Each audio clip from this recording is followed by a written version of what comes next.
You threw your fire bombs in his face, horribly killing him, and then you would run past them up the stairs, found that guard, failed at garroting him, and then had to escape by like pushing past him and running out a window.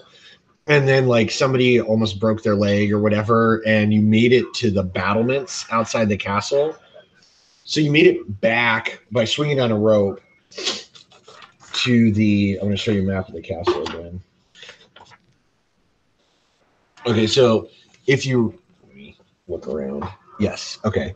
So if you can see, you basically made it out towards the back and are kind of like here on that back wall. So kind of like here if you're looking at it from behind. Right. Or if you're looking at it from above over here. And so you can see that there's like a dark battlement wall to the left and to the right. And you start to hear that there's the soundings of like there was yelling from where you came from because obviously that guard survived and went to go tell Agravain and some other guys. And so you're starting to hear like trumpets coming from the castle and people sounding the alarm all around. And in the distance, further down the wall, you can see the bobbing of torches or maybe lanterns as people in other parts of the battlement are like moving around looking for folks. So I can also tell you that Bone Shard, how many you have? Literally one wound. I thought I had like 5. No, you might have more. Okay, so Bone Shard, I have you written down as one wound. And then what do you have, Mario? Do you? I'm sorry, what, Mario? I said 1 second, and I gotta pull my guy up. You actually wrote I think I was okay. Yeah, I have 7 according to my sheet. Anyway, that looks right. Okay, so then I'm pouring out some dice. Actually, I guess I don't really need to pour out any dice. Okay, so yeah, you have 7 and 1, but you were bleeding and it was getting bad. Yes. And anyway, so what are you going to do now? You had to abandon your rope you used to swing out of the castle. Yeah. If you want, I can put the map back up.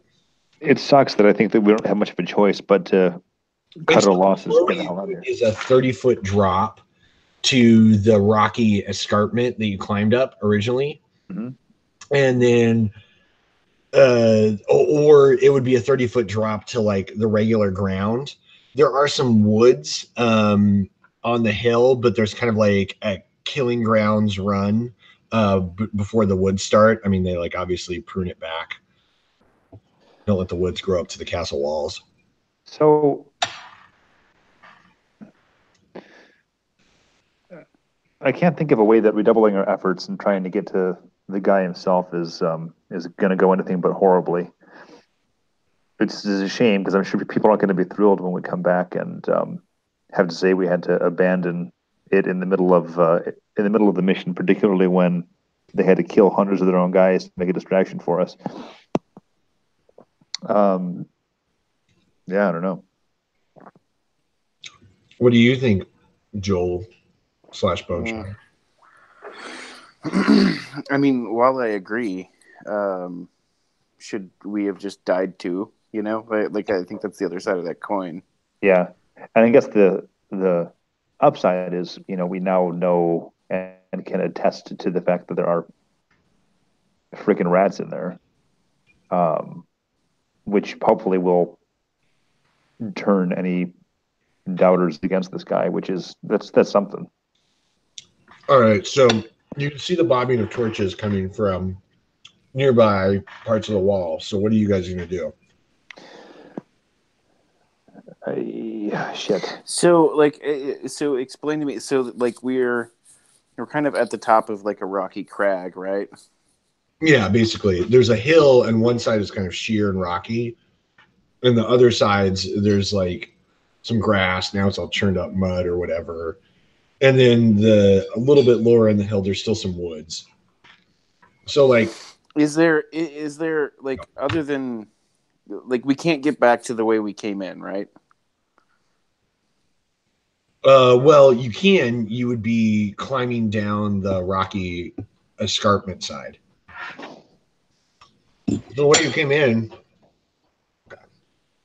So here's like the back view, and here's all the rocks and stuff. And you climbed up from the bottom up here. You're like on the wall, like kind of like right here. So, how do the rules work again with fall damage? Is it every 10 feet, like another D6 or something? You know what? I actually haven't. I guess I should have. That should have been the first rule I looked up, but I looked up other. Let me see if the index is worth a shit. Falling. This one's worth it. 166. At least they index things they know people will use.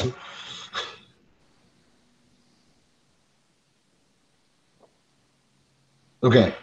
You suffer 1d10 damage plus 3 for every yard you fall. Every yard? So it'd be 10 yards. So 10d10 plus. That's insane. If I fall 2 yards, no, I'm reading it wrong. It's 1d10 damage plus 3 per yard. So if you're gonna fall 10 yards. Okay. So a lot. Yeah, so I guess it's 30 damage plus 1d10. Okay, so that's death. And it's reduced by your toughness bonus, but not your armor point. Armor points don't reduce it at all? Okay, that's death. You can attempt a 20 athletics test to lessen the damage. Every success reduces the number of yards you're counted as falling. Well, still, I mean, if armor doesn't reduce it, then any damage spell is going to kill Joel. Yeah, also... Yeah, Joel, yeah, so I think we've got to go down the hillside. Yeah. Just sprint. I mean, we can just run into the woods and fucking book it, you know? Yeah. Find some outcropping or something to hide in, although hopefully, I mean, they're going to find us if we're lingering around too much. Yeah. Okay, so you run down the battlement a little bit. Let me see if they notice you in time.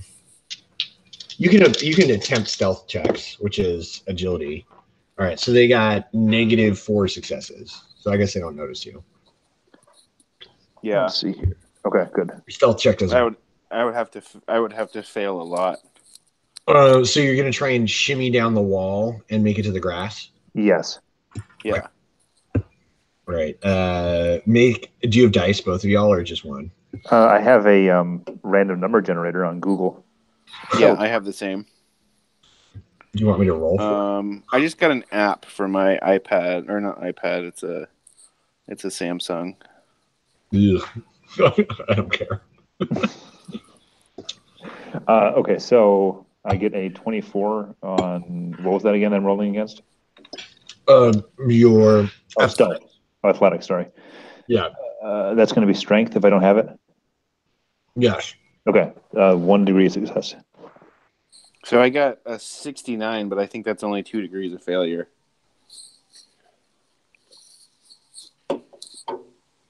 One second.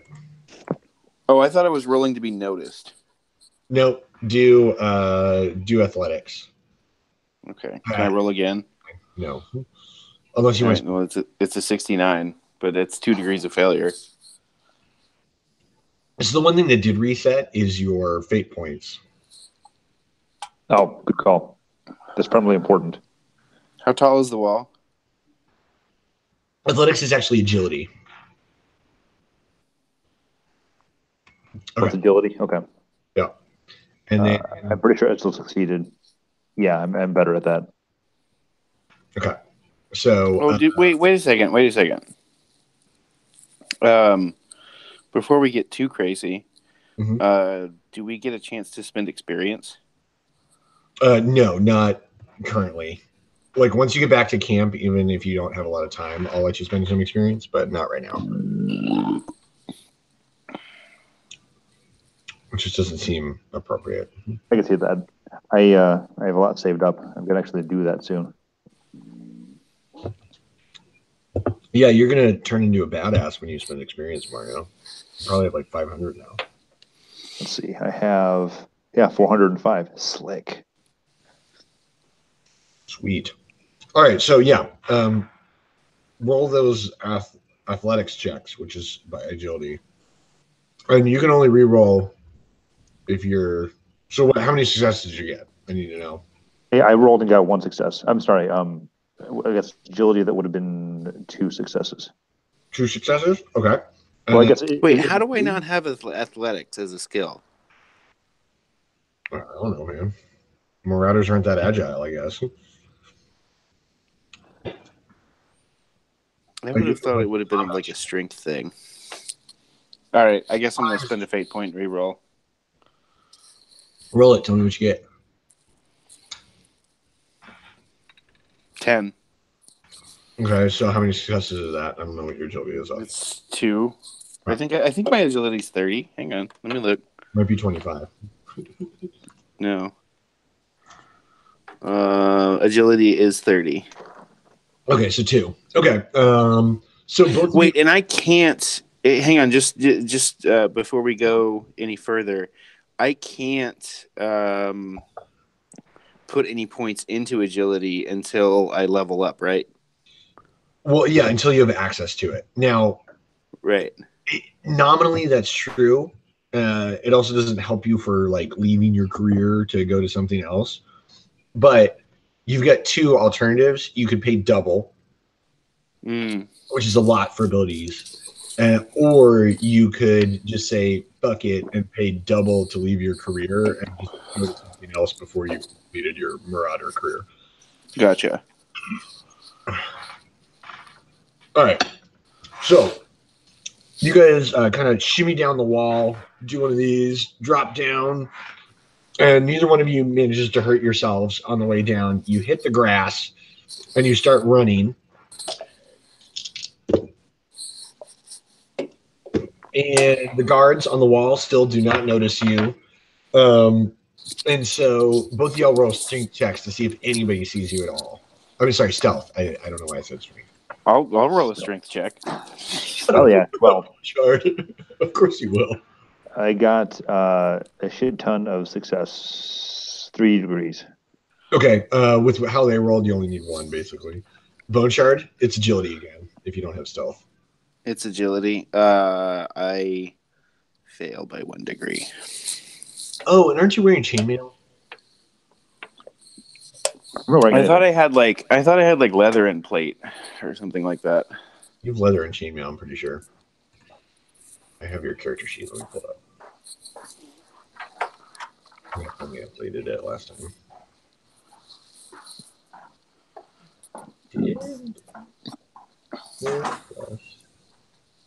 Oh, god damn it.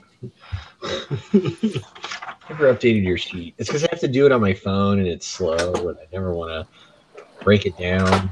Yeah, because Dropbox is stupid. I just don't know why it doesn't work on the computer and it does work on the... Anyway. Okay, so anyway, I thought you were wearing chainmail, but we're just going to...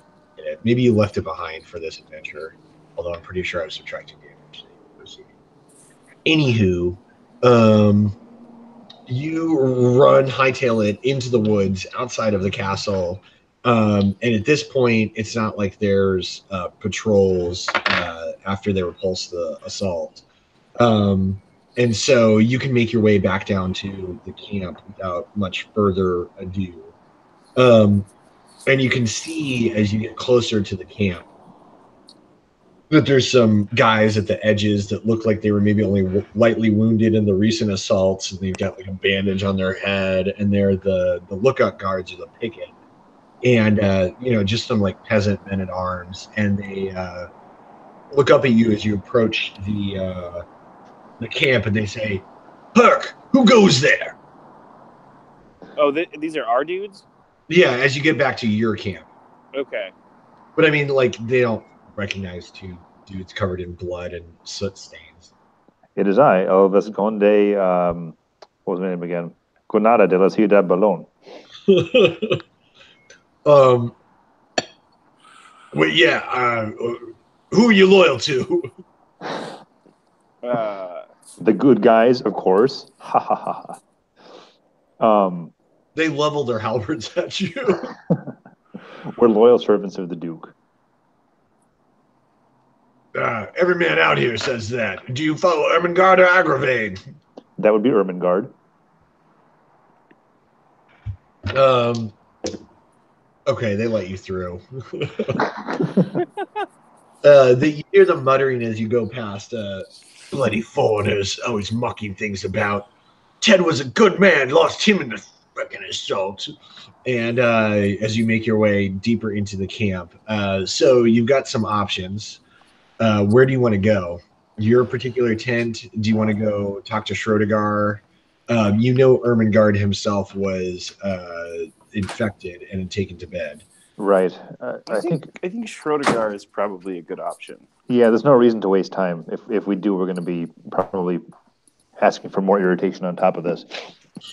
You arrive at the outskirts of his tent, and one of his men-at-arms looks up at you sullenly and says, "What's your business with Lord Schroedigar?" We were sent to infiltrate Agravain's keep. We have information.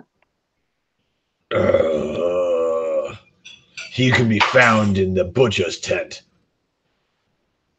Okay, we hightail it there.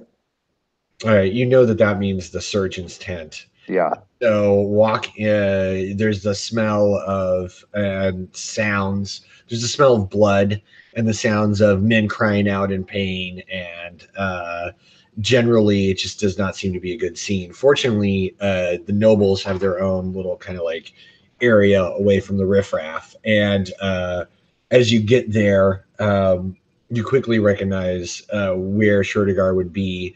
And he's biting into a piece of wood, and there appears to be an late middle-aged man in blood-stained cloth robes messing with his leg, and his armor has been stripped off from the waist down.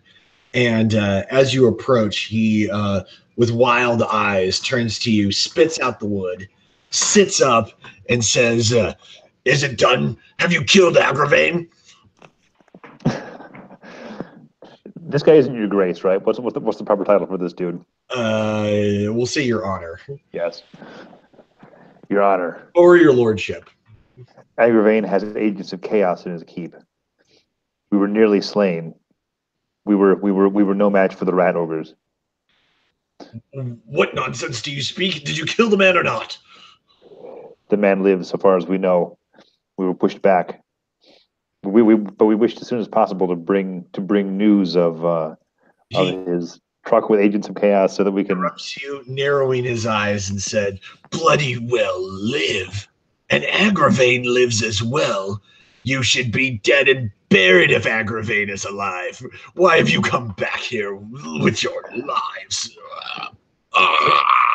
Bloody arrows!" And he thwacks the surgeon with the back of his hand, and then points a finger towards you and says, "My son is dead from the pestilence, and Ermengarde soon to be gone. We risked all our lives for your opportunity, and this is the honor you show us by returning alive, with Agravain alive too." We have slain Mohammed the Strong. Very painfully. What do I care for his dog slave? Oh. He spits out some blood and lays back. The least you could do is bring me some wine. I would like to point out that he is still alive as well.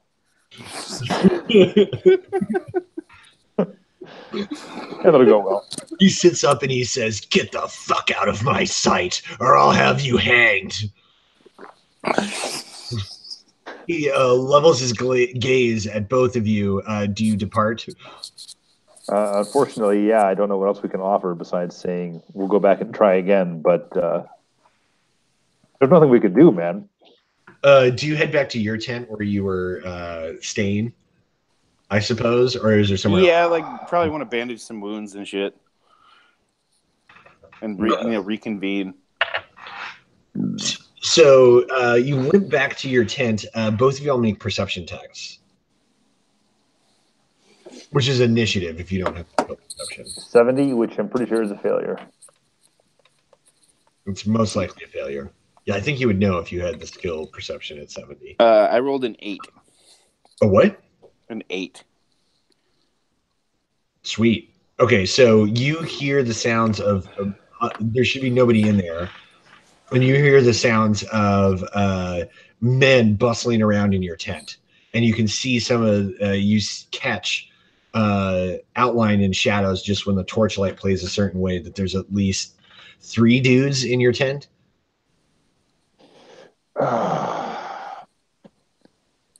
There's a loud bump of something being moved, probably made of wood. We probably need to have this conversation now and not dodge a bullet. Let's just go in and see what's going on. Yeah, I'm just going to bust into the tent and say, what the fuck are you doing in my tent? You turn around and you can see that there is a knight, but he is ripped off or is not wearing any sort of like tabard or heraldry. And he's got a full helm on. And then he's got 4 men at arms next to him, you know, with like swords. And they don't have shields, but they turn to you. And the knight kind of like pulls something out of his belt. And you hear a thunk as a flail head smacks into the dirt. And he says, he hefts it and starts slowly moving it around. And he says, "We don't want any trouble, but we're taking this chest with us." What's in the chest again? Do we have that book? All your gold and your suit of plate mail. Well, I'm afraid you're going to have some trouble. All right. He narrows his eyes at you, and you both, like, you know, about to pull 6-gun style, are both like eyeing each other. The men at arms around you pull out swords slowly. Hang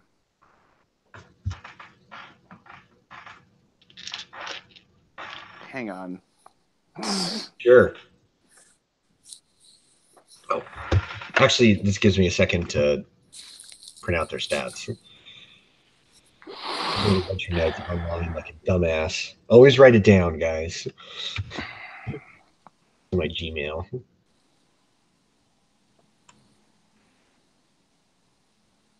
Okay. See if this will print without too much difficulty. I'm just gonna have to look at a screen like a barbarian. Goddamn asshole. Okay. All right, yeah. So what do y'all do? Regis doesn't actually care enough about any of his shit to die for it, and Bonechar's going to die in a second, so he's going to try to calm the situation down. On whose authority are you seizing our goods?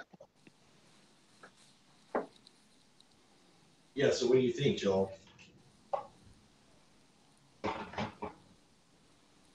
Did you hear all that? I heard what Mario said. I didn't hear anything from you, though. Well, I just said that you won't be taking anything, but I'm awaiting response from the knight. Do you have your sword drawn? I generally always have my sword drawn.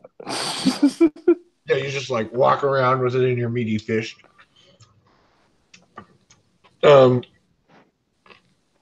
That's really good salad, babe. All right, so he steps forward and looks like he's gonna flail you.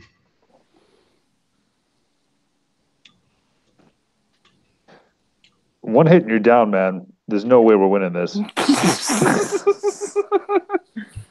Yeah, but I mean, I'm feeling a sense of like Indignation. I get it. Indignation, but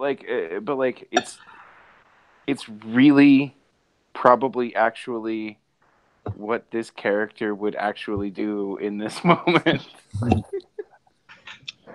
You know what I mean? Like it's. I got you. He throws down. That's what he does. All right. What initiative? Hang on. Give me Mario. give me just 2 seconds to think this through. Got any more of those Molotovs left? No, we're out. No, yeah, y'all are definitely out. 16 on initiative. Okay. What's your regular initiative? That's I, right? 31. Okay. I rolled a 25 for initiative. Okay. Mario, you're going to go first. You can see that the knight is clearly going to strike at Boneshard. Boneshard, you're going to go after the knight. And then the men-at-arms are going to go last. And how many men-at-arms are here? 4. I am going to attempt to knock the sword out of the knight's hand. It's a flail. Flail, sorry. You still have a grappling hook? Do I still have a grappling hook? I think that we used it. I Okay. don't have it written down anymore, so we probably left it behind somewhere. No, you left it behind because you needed it to swing out of Yeah. All right. But I do, let's see, is there anything I can be creative with? Crossbow's no good for that. I guess I can kind of like try and wedge the crossbow. Actually, that's exactly what I'm going to do. Okay, so I'm going to take the crossbow and I'm going to. How long is the flail? How long is the flail head? normal weapons reach, like average or whatever, like a sword. Yeah. Okay. I am, and it's currently dangling down. He hefted it, so it's like. Oh, it's in motion. So it's here, and he's just gonna twist it. Fuck it. I'm just gonna hit the chain as hard as I can and try to tangle it around my rapier and hopefully disarm him. Okay. Make a attack at -20. All right. That's a failure, but I'm going to use a fortune point for it. Okay. Oh yeah, 3. Okay, he gets 2 successes. 3 with the -20. Yeah, sorry. 3 is what I rolled, and my Okay, so I need how many? melee basic is 48, so that's 28. So that's 2 degrees of success. That actually does strip the flail out of his hand around your rapier by 1 success. Well rolled. Peace, men. Surely we can come to some kind of an arrangement. He stops and he pulls out a regular sword. But he's not like, he's wary, and he looks at you and he says, "Let us leave with the chest, and there won't be any more trouble." If you truly are acting under the Duke or the Baron's orders, then we can deal with this in the morning. There's no hurry. We're here to tend our wounds and report back our findings. No, you're not understanding. We're leaving with this chest right now. If you attempt to stop us, there'll be blood. This is highly unusual, sir. What you realize is going on is that they are robbing you before deserting the camp. Yeah, and fair enough. Okay, what are the chances that I can break this dude's neck with my fists? He's in plate mail, so low. You're a much better chance defeating him with your sword. All right. You'd have to do 1 round attacking him at -10 with your basic weapon skill. And then, he's going to be able to use his sword. If you survive that, though, then you'll be infighting, and he won't really be able to use his sword, and he'll probably start wrestling with you. Wait. Say that again? So there's this thing called infighting. It's basically like when you're fighting with, like, say, like a dagger, or you're wrestling somebody, and you've got a regular weapon, you stop being able to use your regular weapon because, like, you can't, like, get a good stab with the sword or whatever if, like, you're grappling hand to hand at like 3 inches away from each other. So what happens is the very first attack you do at -10 because he's got reach on you, and then thereafter you're infighting where you can only use daggers, or every other weapon counts as just like fists or improvised.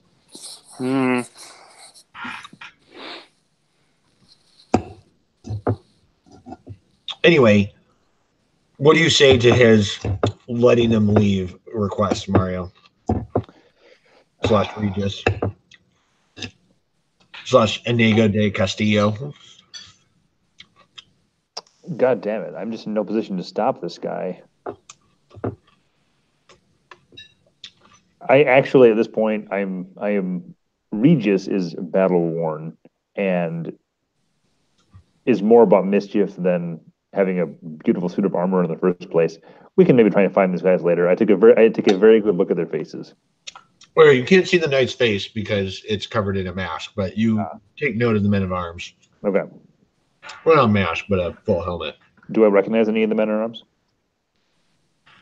No, you've never seen these fuckers before, but you're a lot more famous than like various knights in the camp. Well, okay. If we let them leave, I'm listening. If we let them leave, what are the chances that we could find like I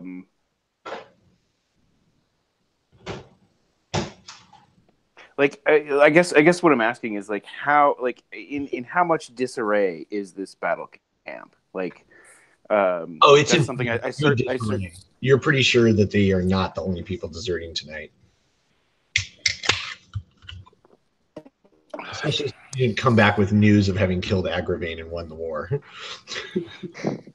Yeah. So like I guess what I'm trying to ascertain is like is it likely that if we let them leave and then like there's nobody else that's going to be able to stop them, right? That's correct. All right, I'm stabbing him in the face. All right, fair enough.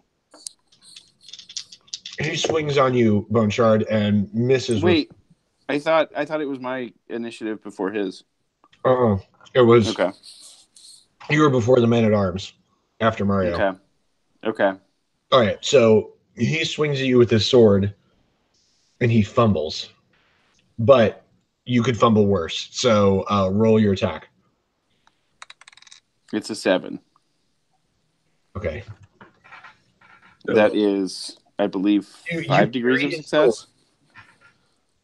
You parry his sword, but I need to see what happens on the fumble. I had my book. Oh, I set it 6 inches away from where I expected it to be.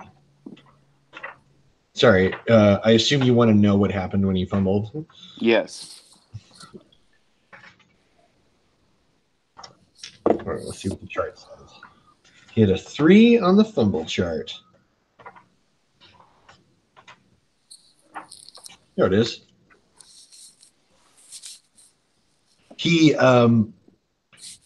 parries you, but the heater point tip of his shield thwacks him right in the groin codpiece, and you hear an oof and a burp just like that. That makes no sense, as he's clearly wincing in pain, and has probably lost a wound. Marvelous. All right. Wait, so he fumbled to attack. How did he parry me?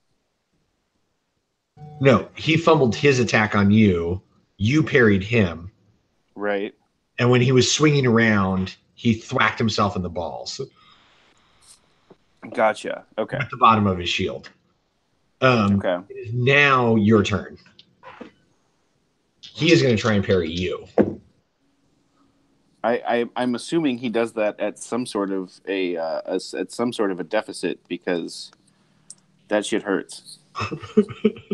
I'll say this very one round, he has a -10. It's a 9. So how many successes is that? I think that's 5. It's either 4 or 5. Hang on. You have no advantage right now. So what is it? Hang on. I got to switch back between Dropbox and Crit Dice because my weapon skill is 55. So a 9 would be, is that 5 degrees of success or 4? 5. Okay. You got 5. You got 3. So you can add 3 to your regular damage, and tell me what that is. It is 10. It's 13. Wait, no, but You're not charging. You know what I didn't try to do, and it's probably already too late to do, but to intimidate them. It's too late. You can do Yeah. it after after this round or something. Yeah. All right, so While I'm doing that, can I like scream a war cry? I'm sure I know those. sure, you scream a war cry.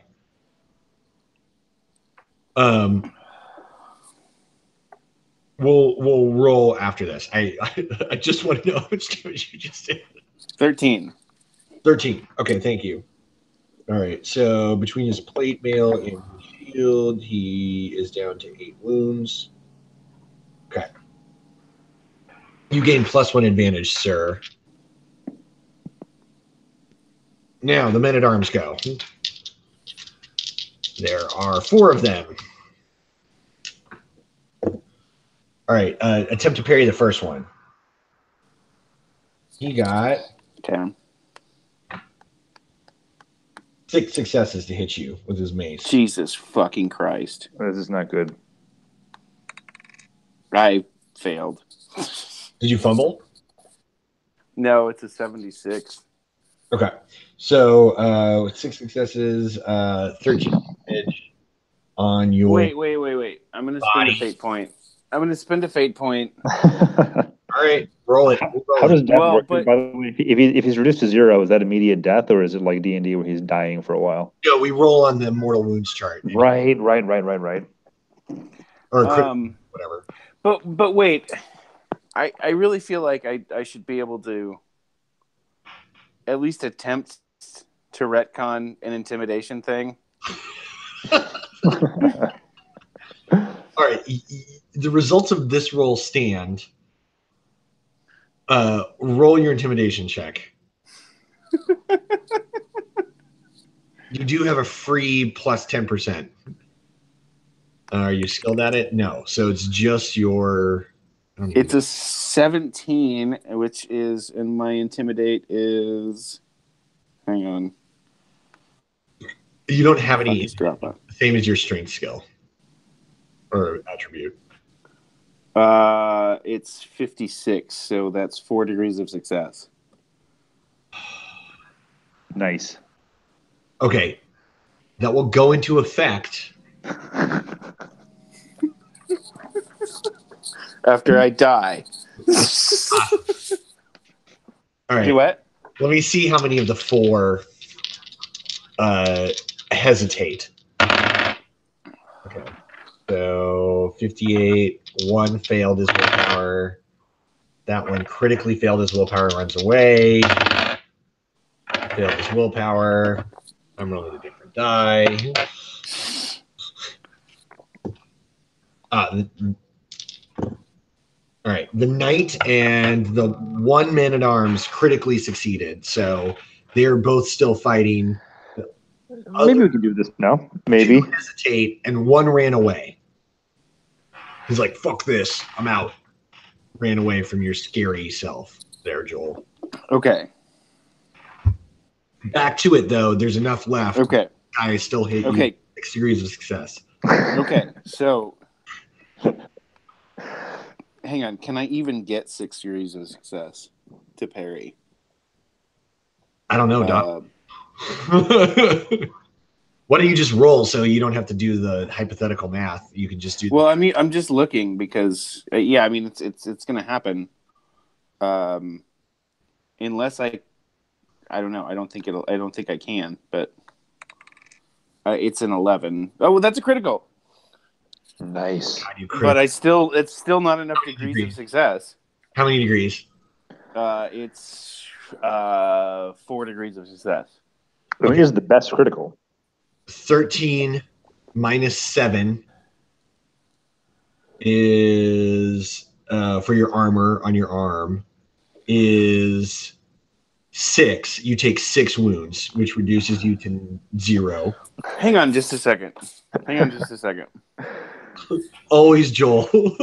No. Like, so Now, how many degrees of success did that guy get? he got 6. He Right, rolled but 0. right. So he got so basically he got 2 added to his damage total. No, he got 6 degrees of success, so he added 6 to his regular damage of 7. So that's 13 damage. Well, but then why did you cancel out my the degrees of like? I thought it. Why does it cancel out? It doesn't. What do you mean? Okay, so depending upon how many degrees of success you roll, that is your damage modifier, right? Right. That's how we've been doing it. Yeah. Okay. But then if you get but whether you hit or not is determined by the relative degrees. So if he had gotten, if you'd gotten 7 degrees of success to parry, you would have parried. Okay, so it doesn't reduce the damage when you fail to parry, no matter how almost you fail to parry. Right. And that's how we've been doing it. I think it's easier math than always netting it. Right. It's like compare, and then if you got more, just tell me how many you've done. All right. Okay. Anyway, and that's supported by the rules. There's a rule example that does it like that. I'm not. Just if we're going with that, just point of order, I should have gotten more damage on the dude when I stabbed him. No, how many degrees of success did you get? I thought I got 5, and I only did 13 damage. I should have done 15 damage. That's the only. Okay, I will subtract 2 further wounds from the knight. Okay, that's all I just was confused about. That's why I was just asking. So whenever I'm like, well, how much damage did you do? Just take however many degrees of success you got. I say you hit, you exceeded him or whatever. Just the simple math is you just add however many degrees of success to your. Okay, that's fair. And we've probably gone over this before, so it's cool. We can. Sorry. All right. We're all still learning, and it's harder when it's remote. Yeah. Okay. All right. So, anyway, you criticaled him, and he criticaled you. You're at 0 wounds. You are knocked prone, and you're passed out. You're unconscious. Roll a D100 to see where you criticaled him. I'm peeing. Cool. You're peeing? All right. Well, I'm going to roll a D100 to see where he criticaled you. You got your...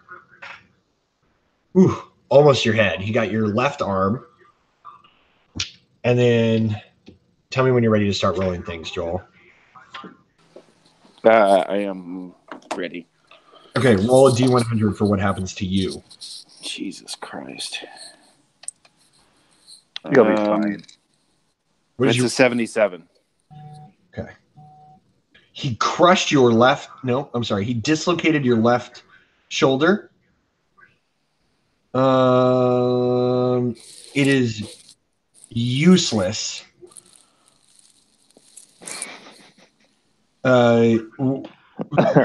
Very difficult healing from this dislocated shoulder wound. Yeah.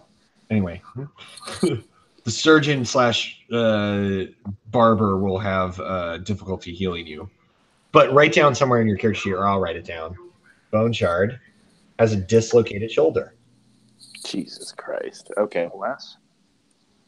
Okay. Now then, and you're passed out.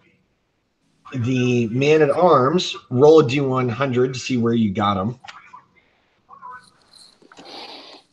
20. Okay, so that is his left arm as well. Roll a D100 to see how bad it is. How is a 20 and a 77 the same thing? No, 77 wasn't anything. I rolled a 19 to see where he got you. Oh, okay, I got you. 93. So his bicep, you sheared it with your great sword, attempting to parry, and you cut like the arm almost down to the bone, and his bicep like flops off onto the ground. He is spraying blood everywhere and is stunned for the foreseeable future, clutching at his arm and screaming. You have collapsed to the ground. The other men-at-arms advance on you, Mario, the two remaining ones. Oh, no, I'm sorry. They were shocked for a second themselves. So it is back to your turn. I am going to try to take down this knight, given that Blanchard has helpfully started the process. So I'm going to rapier him in the face. So, after you attack, the knight, assuming he lives, and two men-at-arms who are not bleeding all over the fucking place. Right. Let's say that again. You're going to get attacked by this knight assuming you don't kill him, and two men-at-arms. Yeah, but if I kill the knight, possibly the morale will fail them. We can do this. We can do this. We got this. All right, let's see. Well, the knight gets a... Also, Nick, why are you being such a dick? I can say it pains me to just have Bone Shard fall and then just kind of bugger off. Yeah, we're gonna go after this knight. Oh yes, 4. I'm not even making that up. The knight got 4 as well. Are you kidding me? Nope. Well, shit. Rolled 10. Well, then I'm afraid that he parries me. Uh-huh. And that's my turn. I'm not trying to kill them. They didn't have to fight these fuckers. Did you think that Bone Shard was not going to fight them? He thought a long, hard time about it. That's true. I actually thought he would think discretion is the better part of valor. All right. The knight steps forward and gets, let's see, he does not critical you. He gets 2 successes to hit you, dude. Actually, all right, here we go. I can survive this. 7. Oh, I'm sorry. I fucked up. My 4 was actually it probably should have been like 40 because I only had set from 1 to 10. Now I'm going to roll for real. 30. So that is 2 degrees of success. Okay, he got 3 degrees of success to hit you. Okay. I'm going to use a fortune point. Okay. 26. So that's also 3 degrees. Shit. So you parry as well. Okay. The 2 men-at-arms step forward, one with his mace. He misses you. No, not correct. He gets 1 degree of success to hit you. Try to parry. Fail. I'm going to use my last fortune point. You only have 3? Oh, I have 4. Yep. Okay. My second to last. 23. 2 degrees of success. You parry him. Last men-at-arms gets 2 degrees of success to hit you. Ooh, extreme failure. I'm going to use my last fortune point. That is probably better than extreme failure. 1 degree of success. All right, he hits you. You got 2. Like I said, you take 9 damage minus your armor of 4. Yep. So you receive 5 wounds. You are down to 7 minus 5. You're down to 2 wounds, Mario. Yep. So unfortunately, Regis is just going to have to book it and run, and then save Bone Shard in a moment. You run away. They ignore you, and let's see. How fast do you run away? Like, do you run away so you can try to see what they do, or do you make sure that you stay away from them?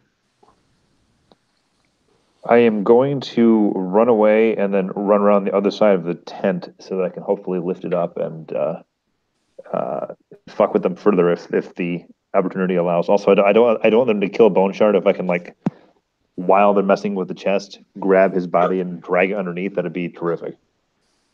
So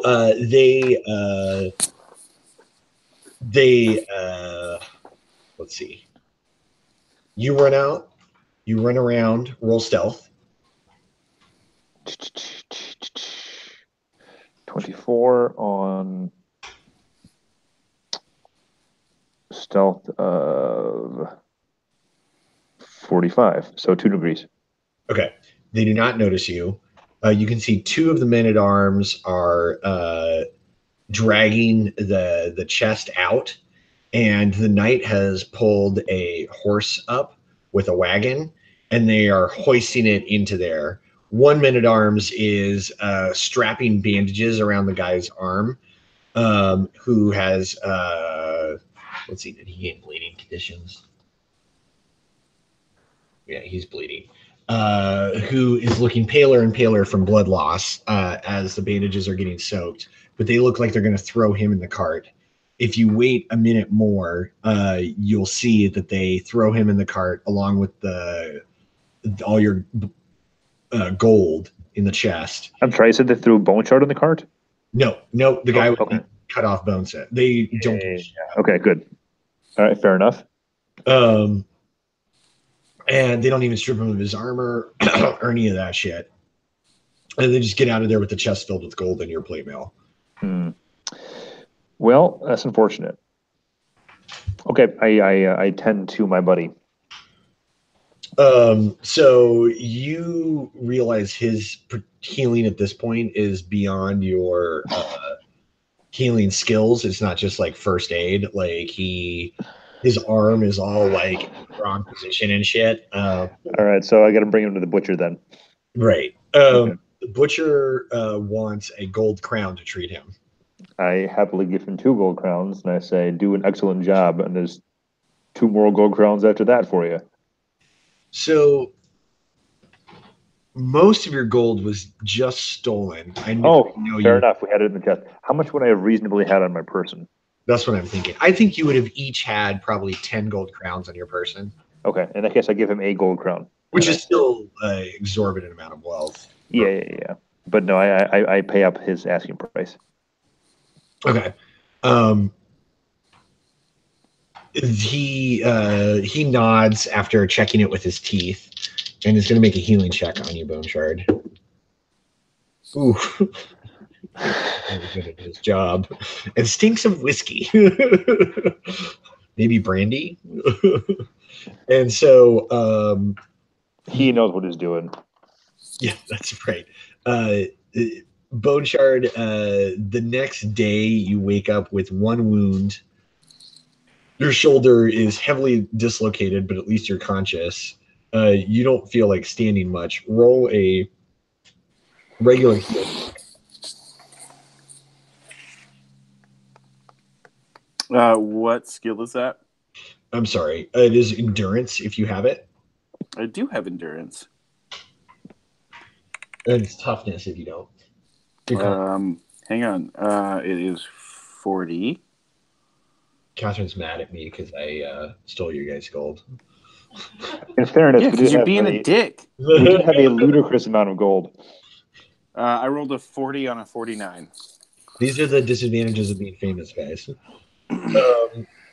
40 out of 49. Okay, you heal 2 wounds, so you recover to a grand total of 2 wounds.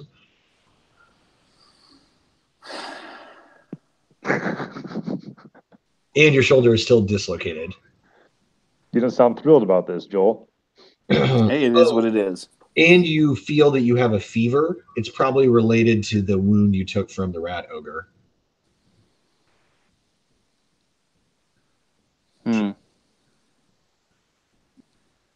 Okay. Okay, you cannot use your left arm, so you can't operate your 2-handed sword.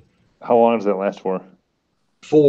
Until it is reset, which requires a skilled healer to get 6 successes healing you.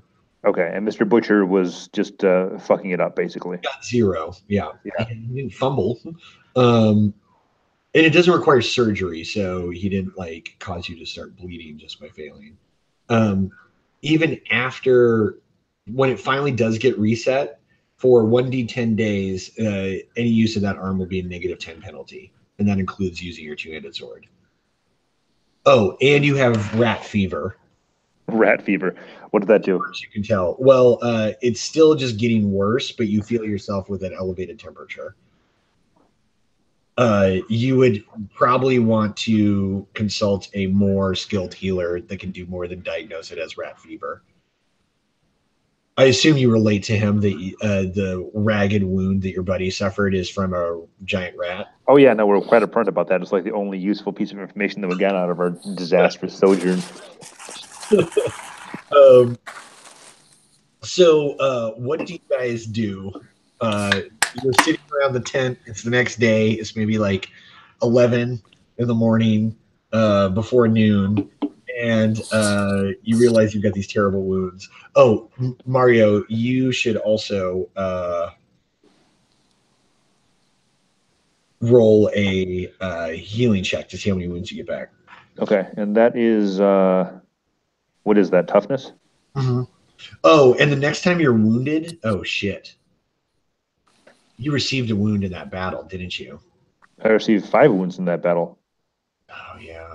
All right. Well, we'll just say it didn't happen, but it should have reopened the wound you received earlier. Oh, okay. Because you had just like patched it up with some bandages. Right. But miraculously, it did not reopen the wound. But you're going to need stitches for the wound. Okay. I would like to track some down, and I got 1 degree success on my roll. Let's say that again. I couldn't hear over the burp. 1 degree of success on my healing roll. Okay, so you heal 1 wound, so you're up to 3. Okay. And Chard, you're up to 2. We said, right? All right. And then, yeah, you need stitches from a skilled surgeon. And you probably have rat fever, Joel. Otherwise, things are looking on the up and up. You just don't have any of your fancy gold anymore. Well, I'm not concerned about that. The thing that I'm more upset about is that we fucked up this thing, and now we're on the outs with our allies. And you've been telling everybody that you're back and you saw rats, but you weren't able to kill Acrovane, I guess. Mm-hmm. Not just Schrodinger. I don't see a reason to be coy about it. We're not going to be broadcasting into the world, but if anyone asks, then we're going to be straightforward because word's going to get out pretty soon regardless. Do you request the surgeon to try and stitch up your arm? Well, yes. Okay. He asked for another gold crown. For stitches? Yeah. Do you know how to do stitches? I'm going to try to stitch myself up. Okay. Roll that test. Okay. What is that? It is intelligence -30 because you don't have a heal skill. Intelligence at -30? Yeah. Like sewing is like that is the skill of stitches is sewing. I feel like I could figure this out. I didn't realize that your first career on your spy path was seamstress. No, but nobility isn't it like one of the core skills of nobility, like crochet? You're not a noble. You're a fucking spy. But I learned how to be a noble very well. I'll pay him his goddamn gold. That you're a noble. I'll pay him his goddamn gold. But if he screws this up, I'm going to be very upset. Okay. All right. He does not screw it up. You heal 1 more wound, and you are stitched. Does that now mean that there's not a risk of it reopening when I get hit, or is that still going to be around for a while? He would have to give you. I'd say if you don't get hit like today, there's no more risk. Okay, sounds fair.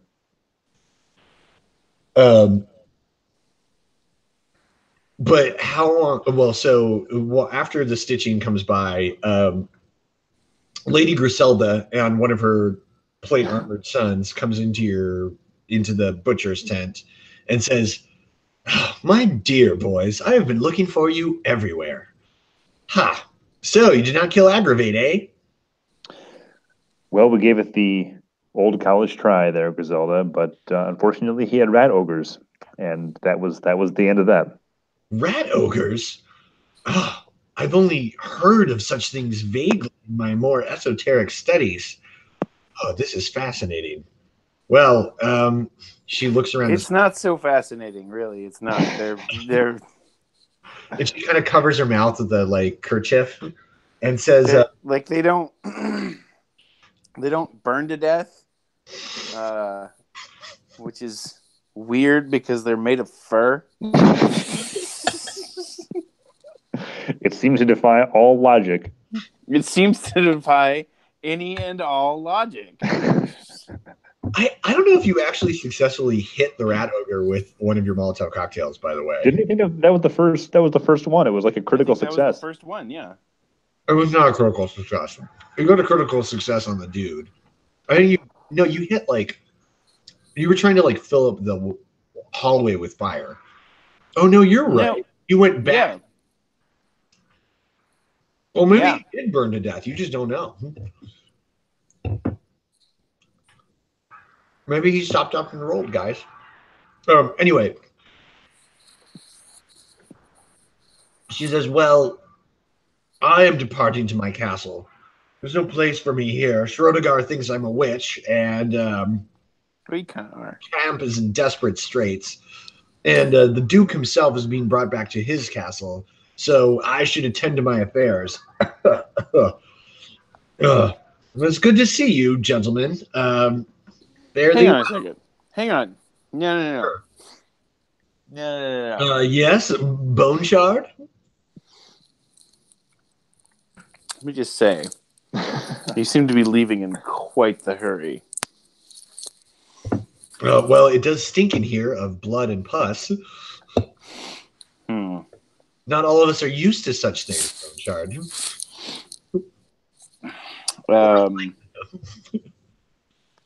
Can I roll something to like? Because I know she's up to something. Yeah. Like I don't even. Intuition. I'm pretty stupid, but like, I know she's up to something. Roll intuition. I failed. Whatever. I'd like to try as well because Joel's right. You're in the conversation. I'll allow it. I fail. Shit. Well, so as far as you can tell, she's up to leaving camp for the exact reason she just said. Schroedigar thinks she's a witch. The Duke is being carted back to his castle, and things do not look good in camp. Lady Griselda, you've done research on these matters. Is there any benefit that we can have to you and you to us in working together to take this vile chaos worshiper off the face of the earth? I would like to see Agravain dead at this point. Let me tell you, I have heard of a book at the University of Bordeaux that is all about these rat men that you say you encountered. And I bet there would be many a piece of interesting information if you could take a look at the book. What's it I called? don't recall its name, but I'm sure any of the scholars at the university would be able to direct you to it. You'll probably need to pay for some sort of bribe to make sure that they don't accuse you of witchcraft. Given that you look like you do and would be showing up at a university, perhaps I can write you a letter of introduction from a noblewoman. That may Oh, help. that would be delightful. So you intend to go there rather than stay here in camp? Sniffs at the pus, and there's a shriek from one of the other tents. We intend to discuss with Schroedigar a bit more, most likely, but I don't know if we're welcome here anymore. Well, I would suspect that makes sense. Here, I will write Lady you. Griselda. Oh yes, Bone Shard. Traveled as you are in your ways and your nobility, would you happen to know of anybody who could pop this shoulder back in real quick? I see the butchers have been at you. My son can probably recommend someone. She looks over his shoulder and he nods and says, "I know the man. He charges a pretty penny, multiple gold crowns for something like that, but he'll do a good job." Sorry, you cut out. I missed most of that. Her son knows a good surgeon instead of like a proper physician instead of one of these camp surgeons, and Okay. he charges more, but he will do it. Do you happen to know what his going rate is? He shakes his head sadly. No, but I will find him and send you your way. And Griselda nods and says, "Excellent. Well, I will send you your letter of introduction to the university masters. I do have one favor to request in exchange for this good honor that I am doing you. Please do tell me about what's going on. And of course, you're invited to accompany me to Castle Sangrain. As you know, I have chaos problems of my own. Oh yes, we do know. No, we will of course keep you abreast of any more information that we discover. It's obvious that there's something larger going on. Excellent. Well, I will depart now. Well, should we go with her on the is the dude like on the way to her castle that can fix me up? I was kind of thinking about that, and I'm torn because I mean, well, that's fair enough too, though. She departs for now, but in the meantime, she writes you. She goes off to write your letter, and it's, you can debate whatever you want to do. She did just invite you to a castle. That is a. We could figure out more information by going with her to a castle. At the same time, going to find the book hopefully isn't a huge distraction. If we bring it back to her keep afterwards, and I mean, we're kind of being gophers, but it's still more information that we would have there than we would if we just go straight there. Yeah, but I mean, in all honesty, like the solution to our problem is blood. Yes. Yeah, healing up and wrecking shop is the way to go. But we need to wreck shop in the correct manner. It's hard to know. Yeah, but to make any real progress, we need to kill some people. Oh yeah, lots. What I'm saying. I'm right there with you. I'm just saying if we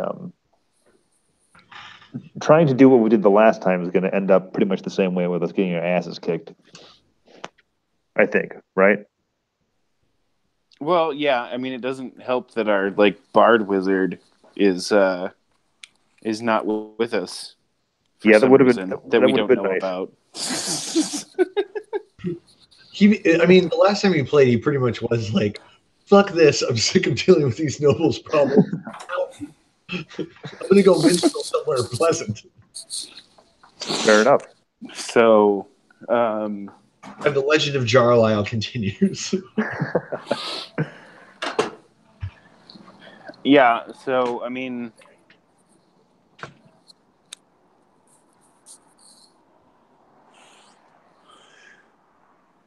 I think we really do need more human players, but that's a conversation for another time, I guess. Yeah, is Catherine down for it if she's free? Catherine spurned your invitations to play with her. Alas. I know. She's sitting over to the side playing a computer RPG. Nerd. Who has children around them? Joel, not again. Yeah. Who's actually going to play a game for Yeah, apparently Vegas is a child-friendly city. So nowadays, yeah, I noticed that when I was there. Lots of families. Lots of families. What has America come to, you guys? What's that? What has America come to? Yeah, it's weird. Anyway, so the Lady Griselda sends a letter of introduction rolled up in a scroll case to you, Regis, and then alongside it is the good surgeon. He calls himself Dr. Allen. Dr. what? I'm going to come up with a better name. Give me 1 second. The name I came up with is just sad.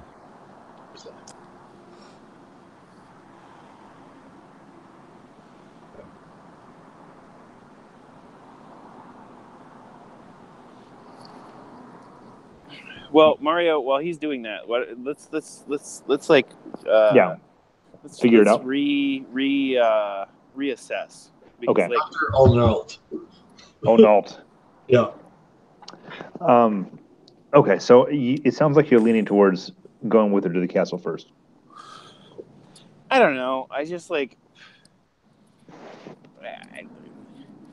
really feel like I need to kill some people. Do you think it's going to make it happen faster?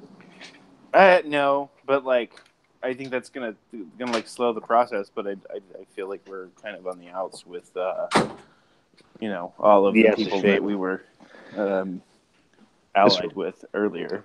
It's a real shame. I think it makes sense to make the case to Agravain as strongly as possible. I'm sorry, to Shortigar, that that we're actually outmatched here by malign forces. Try and spread the word as far as possible so that more people are aware of it, and hopefully gets more locals to rise up against them. That would be nice. And then, well, maybe we can make some headway with the Duke's sergeant at arms dude. He did like us. He did like us. Like we shared a battle, kinship or something. Mm-hmm. So who do you want to talk to through those first? Or I'd say the sergeant at arms is probably the way to go. That's we're likely to, I think, make the most headway. all right, so you head over to the Duke's tent, and you can see that there are many laborers and servants gathering up possessions and gathering up a big train, and you can hear two voices behind the guarded tent itself, that of a woman and a man. And the man's voice sounds like that of Sir Tancred, the honor guard that you were speaking of. Do you request entrance from the guards at the tent entrance? We do. They say, may we announce who's requesting to speak with Sir Tancred? Recognize you, I guess. Didn't he give us some kind of like? Do you show them the signet ring? Yeah. If it wasn't a signet ring, it's a signet ring now because that makes more sense. Well, no, it was a signet ring, but I know it doesn't matter. Yeah, we'll show him the signet ring. Okay. Now I'm curious as to what you were thinking. Anyway, they step past and say, he is inside. Sir Tancred and a ethereally kind of like distant looking lady who has like three birds on her shoulders looks up at you as you enter the tent, and the birds flutter around and land at her feet. And then Sir Tancred's wearing fine clothing, but his sword is still at his side. Turns to you and says, he's got like a magnificent mustache, blonde, just awesome. Doesn't need any wax, the natural oils just shave it perfectly. And he turns to you and he says, Bone Shard, the Outlander, and Sir Diego Don Montoya. El Visconde Gonada de la Ciudad Bologna.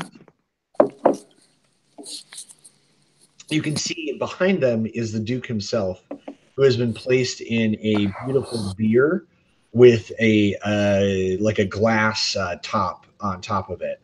And they have placed his arms, like his shield and his sword, on his chest, and he appears to be sleeping. You can see his chest gently rise and fall. They wait for your response.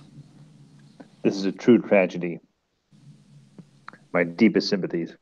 We have heard that you were not able to slay Agravain, which is most unfortunate. But perhaps it is for the best. The lady knows all. They both nod heads at each other in the faith of the lady. I don't share that faith, unfortunately. I am inconsolable is the word I'm looking for. And he says, I don't know what I can offer in terms of consolation. We now have sure knowledge that Agravain is working with foul forces. There were rat ogres and rat men swarming in his keep. Rat men? I'm afraid so. It's quite dire.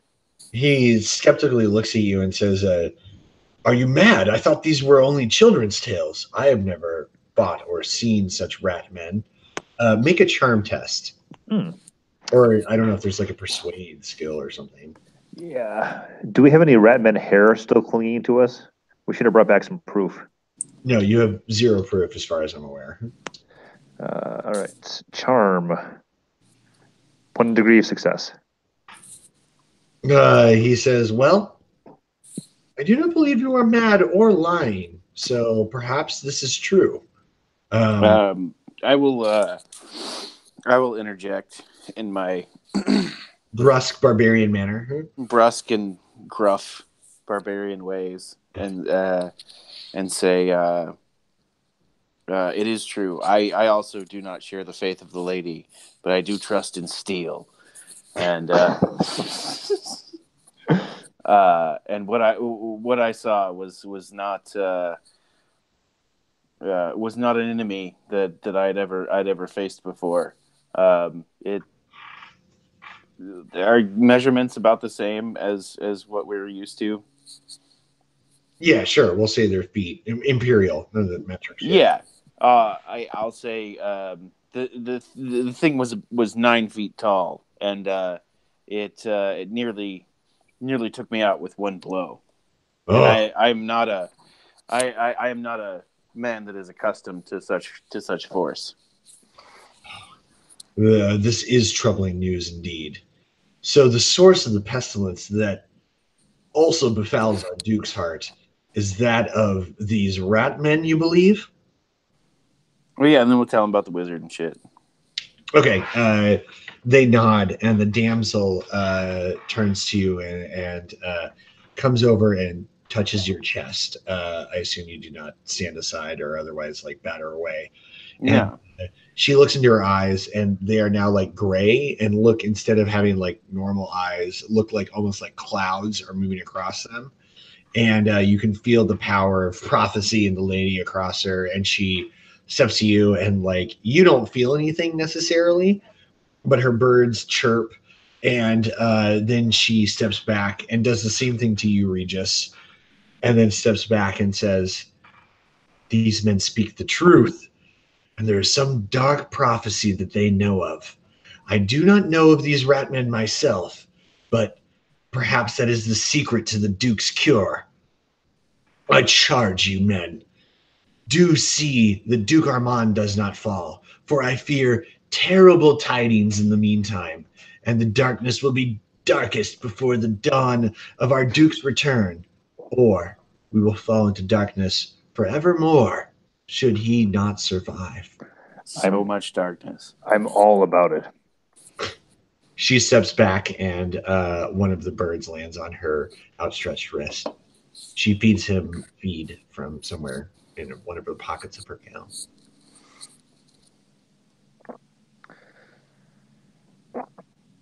Well, this is bad. I thank you, sirs, for bringing... Tancred speaks again. I thank you, sirs, for bringing us these news. We must return to the castle. I fear that the Duke is not safe here. The prophetess, the lady, has seen dark tidings in the near future, and we must make sure that the Duke survives. Schroedigar is doing the best he can to keep the men-at-arms intact and to keep up the war on Agravain. But we shall see. I have heard through the prophetess's words that Ermengarde has not survived the night. Oh, goodness. How many more nobles are there allied to Ermengarde? Is this war lost? Truly, there are probably as many lesser nobles in camp as loyal to Agravain, but I suspect they will melt away with the recent defeats and inability to stop his prowess. Something has gone awry. Men should be more loyal to their Duke, but they must have fear in their hearts. And who can blame them? I can blame them. I can blame them very strongly. Well, isn't that simply a dispute, a squabble among petty nobles? There's darkness in the air. What man shrinks from these challenges? Cowards. I admire your courage, Sir Regis, or Diego de Montoya de... Almost. I definitely do not remember your alter ego's name. Elvis Conde Gonada de la Ciudad Bolon. Yeah, see. So, is there anything you guys want from Tancred to know or to do? Or anything? Yeah. I like.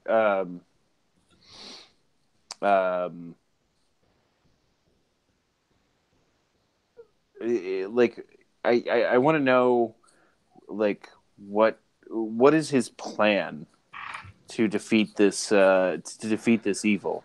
Is it just to hope that the Duke regains his strength? Like I said earlier, I trust in steel. What are your preparations? We must defeat this terrible abomination upon humanity. In a little bit of shame and says, Outlander though you be, you speak true words. I do not have a plan. I see no way forward. Perhaps I will, your courage, Diego de Gonad de Ciudad de Juarez. Very close. You have your foreign ways have also given me hope. Perhaps I shall go speak to the Duke of Bordelot.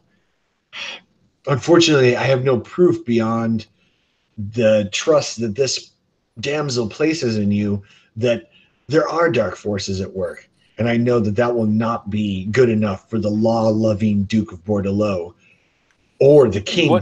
What would be good enough? I know not. I mean, even if you brought him the head of a giant rat, he would not necessarily believe that you'd done any more than try to play a ruse on him. We know where the rat men were being held in the keep. You are right, though, that even a corpse may not be enough to send a duke to war. He nods solemnly.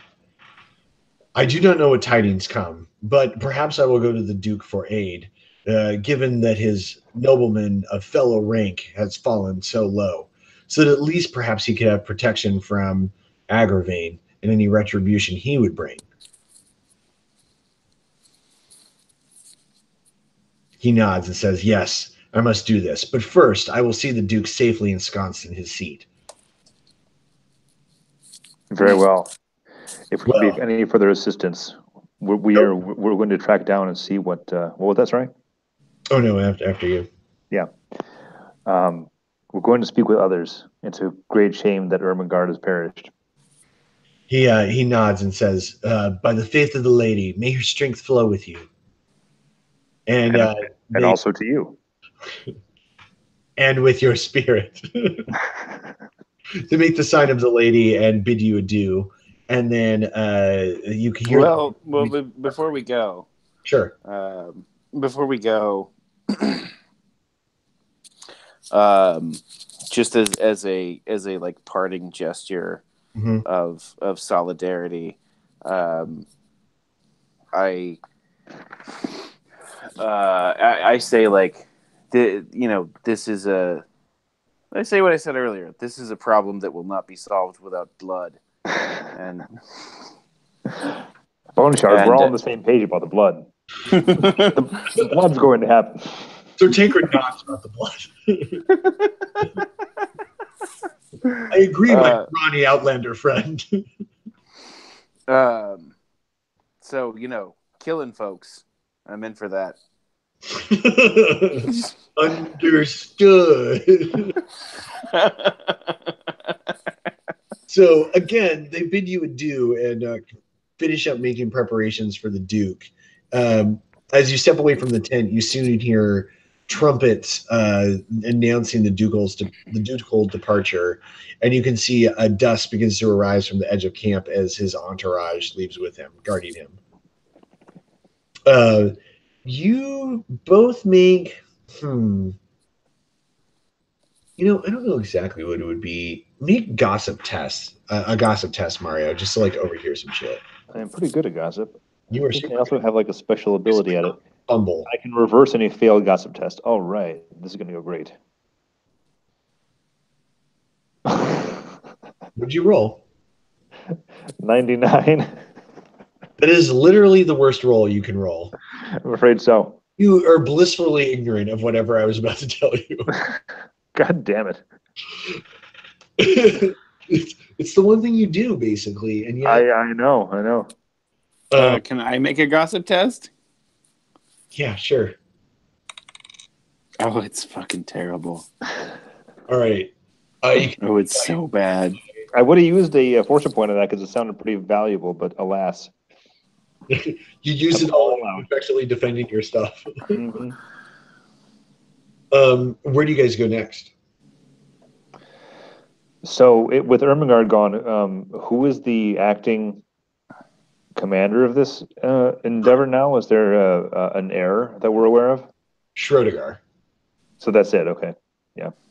He's the most important dude left. Right. We should probably actually speak with him. I know he's angry with us. You find him back in his tent at this point. They apparently have extracted the arrow, and you can see he's being carried around in a chair by some manservants, and has his leg in wrappings and wearing like. I'm just gonna throw it out there now that at some point I'm gonna interject my stump speech about this problem will be solved by blood. Stump speech is a good term for it. You are granted entrance on the basis of your signet ring and former familiarity with the household of Schrodinger. He looks up at you after looking at some maps with some knight commander types, and he gestures for the knights to cease speaking, and then looks at you and says, "What? I have lost a son and an ally today." Schrodinger, I have not lost a son.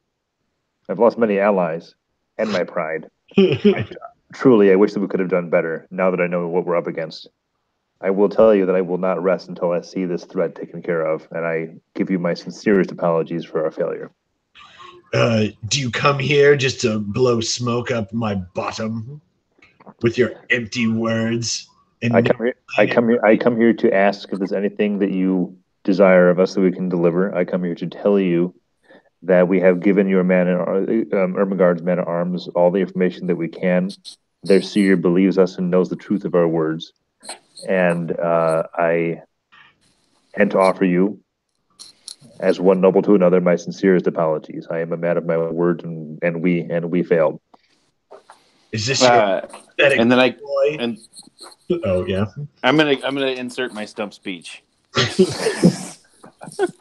Oh, Outlander, I cannot disagree with your assessment of the need for steel and blood. But if this is your pathetic attempt to extort more gold from my coffers, you have failed. I will be preparing our defenses against Agravain's almost inevitable counterattack while my leg heals. Fortunately, I tell him I don't like get up in his face, but I tell him very like sharply, you will lose. And then like I tell him about the rat ogre and all that shit. Yeah. That sounds like the poppycock that weak men make as excuses for their failures. Rat ogres? You're good for no more than putting down peasants. Leave me. I have important plans to make. All right. We tried. Buttstain, I told you. As you leave the camp, you hear the tent flap close behind you. What do you guys do? Try to spend the next few days healing, head to Bordelot, head to Castle Stangrain, Lady Griselda's keep. Yeah, so you were thinking Griselda first, Joel? I'm not opposed to that. I'm just a little uncertain. Well, I need to get my shoulder fucked with. So I need to go see the dude. Right. That's my most immediate concern, but yeah, we'll get it taken care of. And then you find the dude. He wants to charge you 5 gold crowns for healing your shoulder. Yeah, all right. All right. You're a dick, Nick, though. A dick, Nick? You're a dick, Nick. It seems that without I always can't remember the name of Brad's fucking character. Carlisle. Jarlisle. It's so easy to... Anyway, without Jarlisle here to constantly extort extra rewards out of you every 5 minutes and make us very wealthy men, we've gone down to paupers. I love the Jarlisle, the charming bard made you guys rich. He totally did, man. Yeah, you guys were like, 3 gold crowns sounds great. It was drawing blood out of stones. It was lovely. They can buy a warship. I don't care. Anyway, so you part probably 10:15 or 10:20.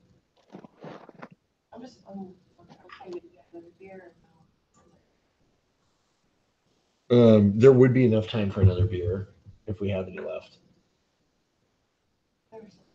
Okay. So I'm going to pack up and call you guys back on the phone during my drive home. I'll be in like 2 minutes. Is that cool? Yeah, sure. 2 minutes. All right. I'll allow it. Oh, so you deal with the dude. I'm going to tell you if he heals your shoulder. Oh. Yikes. You know what? You roll for the surgeon there. All right. All right. Tell me what your first roll is. 26. Okay. That was a much better roll. Roll again. See what we got. 35. Ooh, excellent. All right. Make one more roll. 96. Ooh, that was not a good roll. Roll. He says, I'll need another hour to set your shoulder, but then I'll immediately have to depart with Lady Griselda. I do not want to be left behind in this godforsaken camp. Roll again. This is your last attempt. You only need one success. 38.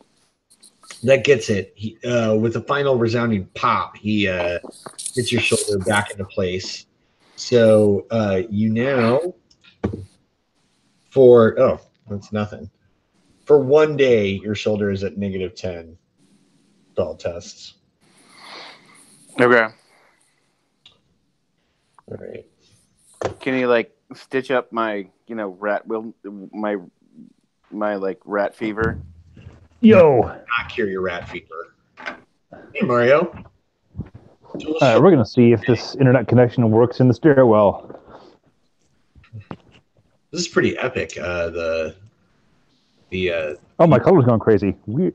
What's up with that? What's Is this happening on your end too? I'm all weird and psychedelic. No. You're just...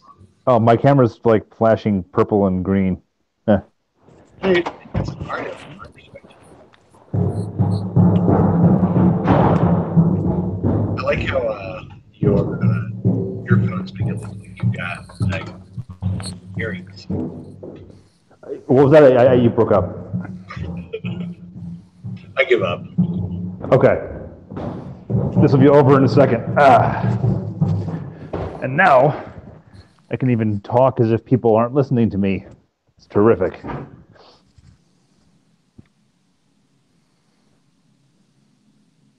Bye, Mario. Hello? Joel. I'm here. Hold on. Let me turn off the camera. That'll probably help. Is that better? You're fine. Audio. Yeah, you're fine. I just can't see you. Oh, okay. It's no different than Joel. No, I couldn't hear what y'all were saying. Now the blistering winds of Chicago winter. Yes, indeed. God, it just sounds cold. It's not that bad. I'm just right by the fucking highway. Oh, it's probably the highway. Yeah, it's like 35-ish. Yeah, maybe. I don't know. Well, it's actually hasn't been all that awful of a winter as far as they go. Yeah, 35. Spoken like a true Midwesterner. Yeah, I know. My favorite. It was the first winter we spent in Bryan, where there was like a dusting on the road when the entire city shut down. Yeah. We are accustomed to the heat, but not that cold.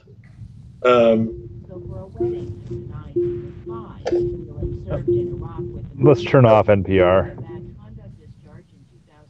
So, Joel, you heal one additional wound. Okay. Me as well. All right. So what should we do, Mario? Should we? Yeah. So we'll get your. Did you get healed up? Did I miss that? My shoulders reset. Yes. Okay. So we will. I don't know. What do you think the advantage is of going to Griselda's first versus going to get the book first? I guess we can be there at the ground floor for whatever organization is happening or whatever she's trying to get done on her end. You know, if we go and get the book, she's going to have a whole lot more opportunity to do her own shenanigans, and we're not going to be as hip on them, I suppose. Yeah, but like we haven't been thus far. Like she's a pretty hard nut to crack as it is, and Yeah, I fear that we're going to continue to fail our checks to yeah, to know what the hell's going on and what she's up to. I mean, yeah. So we can go and get the book. This book isn't the kind of thing that I'd be afraid to let her see, given that it's just in a fucking library. We're just going and checking something out. So the overall plan of getting the book, bringing it back, and then working on a plan with her seems to make sense. I think the only question is whether or not it makes sense to go to her keep first and then go get the book from there. If there's anything that we should be coordinating with her. How does the geography of all this work out, Nick? Are we so from Griselda's keep versus where we are now versus where the Bordelot library is this the same library that we were at last time? Did you go to a library when you were in Bordelot? We went to the university to talk to the guy about the occult nonsense in the yeah, it's the same in the book and library or university. I thought I had a drawing. Oh, I remember this. Here's Papa Nick's map. Hi, Catherine.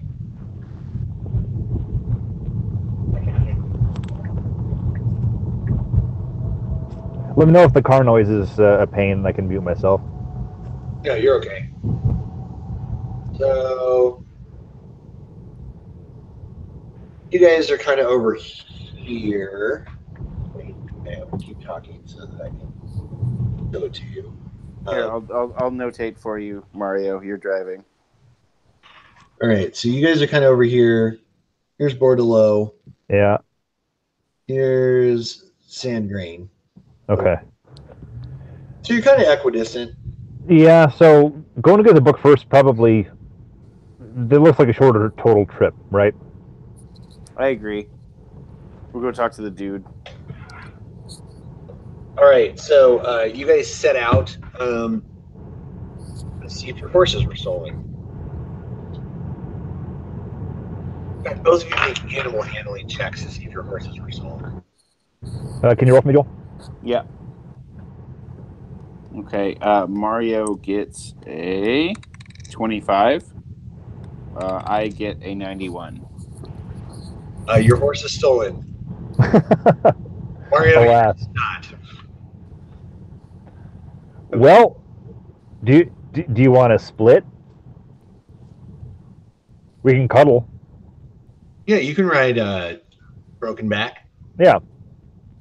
Yeah, well, I mean, there's also Jarlisle's horse, which would just presumably still be there. Oh, no, he did that with him. When he was like, fuck these nobles, I'm out. Yeah, okay. Jarlisle the Whimsical, that's how he rolls.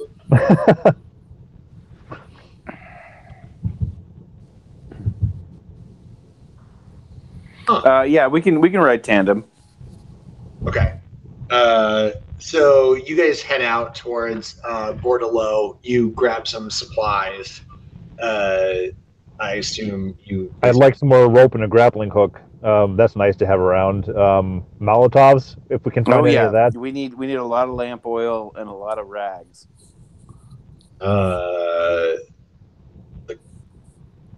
If you spend... Let's see. Either one of you have the haggle skill. Make haggle tests anyway. I don't know if I have haggle. I don't know if you do either, but you rolled a 32. Is that That's below pretty good. Mario? Below my what? Fellowship, you think? Yeah, I'm sure it is. I think my fellowship was pretty high. I think it's in the high 30s, I think. Okay. So both of you guys, so to get all the supplies you want, it will only cost you 2 gold crowns. No, dude, that's bullshit. That's a gold crown is a bunch of money. It really is, but you're in a shortage. I guess we are in the middle of an encampment where there's likely to be price gouging and all sorts of nonsense. Yeah, but no, you have haggle during the night. Like you just haggled. You just successfully haggled. I don't know what the fuck we're talking about. Yeah, but it had already been a jacked up price. You didn't even say what the price was originally. Well, he said 2 gold for everything that we want. That's that we could expand that everything that we want until the last second and retcon in barrels of lamp oil. All right, look, he'll give you a barrel of lamp oil for 2 gold crowns. Fuck yes. 1 barrel and 4 flasks. I think that's a pretty good deal. We can probably pick up flasks along the way. They're probably cheap. Or create some out of like gourds or something. Okay, your poor overburdened riding horse has a barrel strapped to his back as well. He'll be fine. All right, you're both down to 5 gold crowns then. Okay. Barrel of lamp oil. A flame elemental attacks you.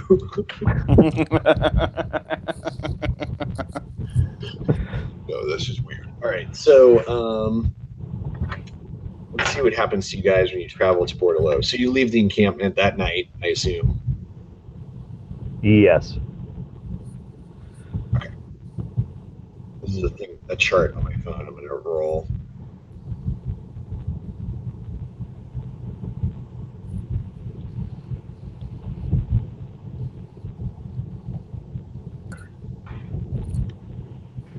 D20. 1 second. Here's my dice app.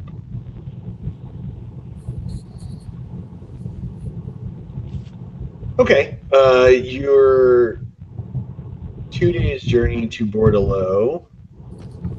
The first day is uneventful. You make a nice camp. Both of you guys roll endurance tests. Okay. Tell me what you get. Mario gets a 22, which is a critical. Cool. I get a 27. Okay, so I will say, but how many successes is that? I don't know what Mario's stats are. Yeah, I don't remember my toughness. That'd be. I don't know what that was. It wasn't super high. It was, I think, high 20s. My toughness is like 56. Mario, but what did you get? Bad boy Bochard. I think my toughness is like 56. Okay, yeah, because you put points into it. So how many successes did you get? 3 at least? Yeah, probably 3. All right. You heal 5 wounds, and we'll say you heal 5 wounds as well, Regis, because you got a critical. So you're both up to 8. And then the second day, while traveling, you hear chanting in front of you on the road, and you can see a band of pilgrims from behind, and they are carrying some sort of shrine or relic, 4 of them in the middle. And let's see what else are these pilgrims, silly pilgrims. And they're singing songs of the lady. And yes. Do you approach them or what? Or do you try to hide from them, or do you just let them continue in front of you? They also appear to be going to Bordello. Can we just try and pass them? We could accompany them if we want to have like more people around, just as meat shields. Yeah, you can pass them, but they one of them steps forward, and he's got like a tonsure showing his faith to the lady, and he steps forward, and you can see around their relic they have strapped painted shields with signs of devotion and small finger bones from fallen knights and things like that.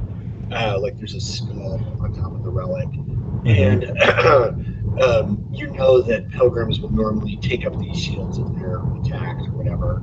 this guy steps forward, and he seems nice or whatever, and he says, my sons, have you accepted the faith of the lady? Sometimes, when I'm in the mood. Please, well then, give these fine pilgrims, my companions and I, some alms to be us about our way, and so that we can pray for you when we reach the shrine of the lady we seek. I'll give them a copper. Do you? Yeah, I suppose you would have some.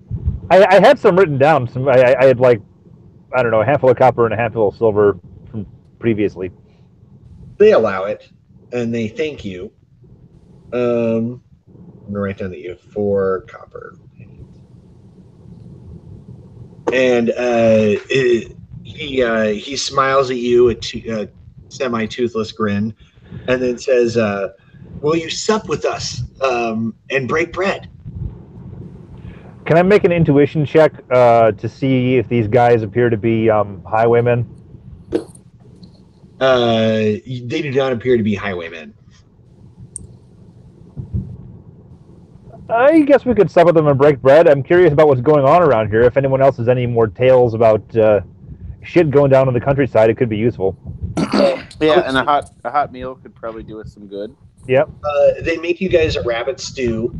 Each one of you heals 1 wound more from finally having like a proper meal.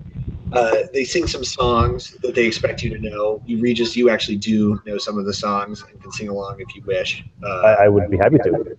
And then they speak of the terrible pestilence that has plagued the land.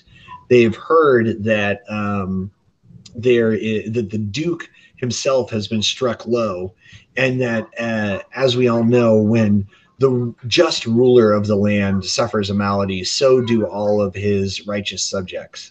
And so plague is spreading about. And they have heard tales that to the south, where you guys are coming from, even some noble castles have shut their doors against the hordes of sick men that are springing forth from the wilderness. Oh, and they look at you, actually, especially you, Bone Shard, actually. Ooh. And they say, you appear to have a touch of fever about you yourself. Have you felt ill lately? I did not catch your name, sir. And they're looking at you, Bone Shard. But Sir Bone Shard of death. They say, you're an outlander.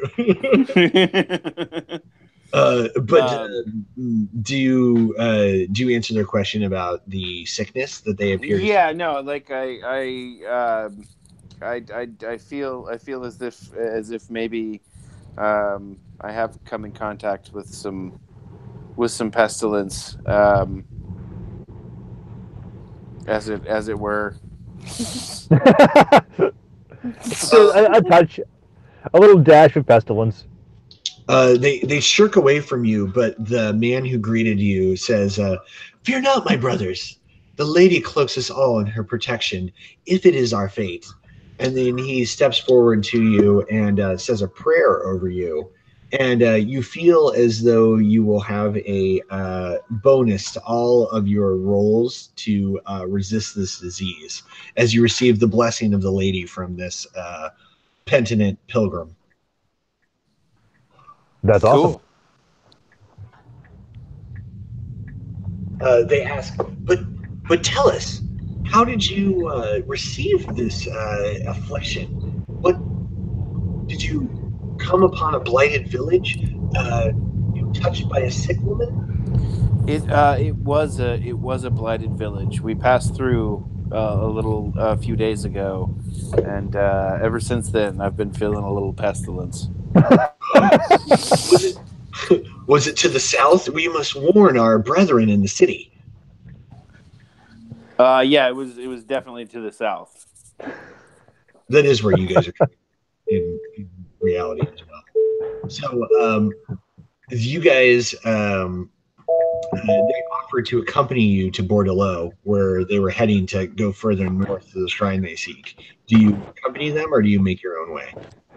I guess we making our own way is probably better. We'll be faster, and these guys don't seem to know a whole lot about anything. They give you some of their last remaining bread and ask for more alms in exchange. But either way, you get the bread. So do you give more alms? Come again? Do you give them more alms? Oh, more alms? Yeah, I'll give them another 2 coppers. Okay, you're down to 2 coppers. Don't worry, I'm tracking your every copper, you guys. And you arrive at the city at dusk, just before the gates would close. But you'll have to take a ferry across the river. And the guards, there are guards by the ferry, and they say that only noble knights are allowed passage, as the Duke has ordered a quarantine of any peasant traffic. Sons of bitches. Would these guys like recognize our signet rings? Oh, that's a good call. You could show it to them. You don't know. That's a good shot. Yeah, we're here on official business of the Duke. Make a charm test. Hang on.